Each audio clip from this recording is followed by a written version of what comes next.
Gobyerno, pinapasok kayo sa trabaho. Training kayo bayad sa gobyerno. Pinapakain kayo doon sa training center, gastos ng gobyerno. Pagkatapos, bigyan kayo ng trabaho, sigurado na, walang problema, gastos ng gobyerno. Pati yung damit ninyo lahat, gastos ng gobyerno. Then you fuck your goddamn work. Pinapahiya ninyo ang gobyerno, sinasayang ninyo. Kami dito sa itas, tingnan mo ano ginawa ninyo sa CPNP. Problema, pahiya tayong lahat.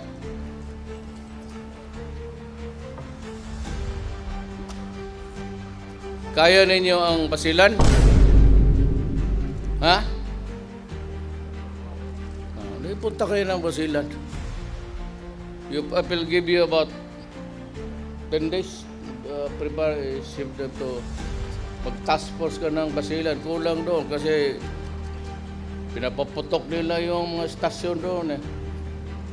Okay, dala kayo ng bala, armas, marami. At prepare to maintain order dyan sa lugar na yan.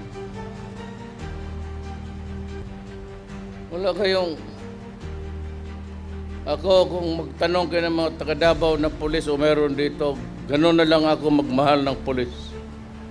Lahat yung ospital ng asawa, anak. Sabi ko nga dito kung may problema kayo, pera, nagka-cancer yung sino man, nanay mo, tatay mo, asawa mo, pumunta lang kayo dito at bulungan mo ako, maghanap tayo ng pera. Pero yung para sa bulsa, because you want more than anything else, wala gusto ninyo pera, and you get it from the people, pinapahiya ninyo ang gobyerno, para kayong bandido, ay nako.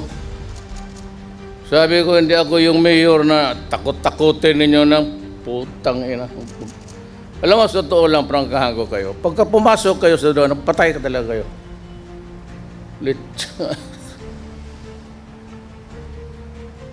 Ipapatay ko talaga kayo.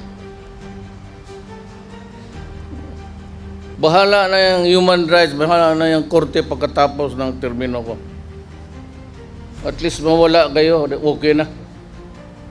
I will not hesitate to order your killing.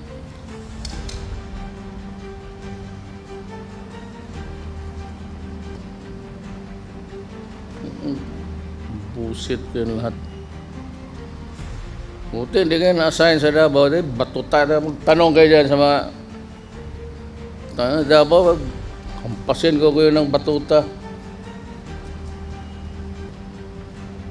Butit lang, naabutan ninyo ng presidente na ako. Sa Davao kayo. Magbabatuta talaga ako ng polis doon. Ay, nako. Sumabarilan. Naghahamon ako ng barilan ng polis. Hindi ako ng security. Hamonin kita yung 2 kwarto. Pabunutin ko kayo ng baril.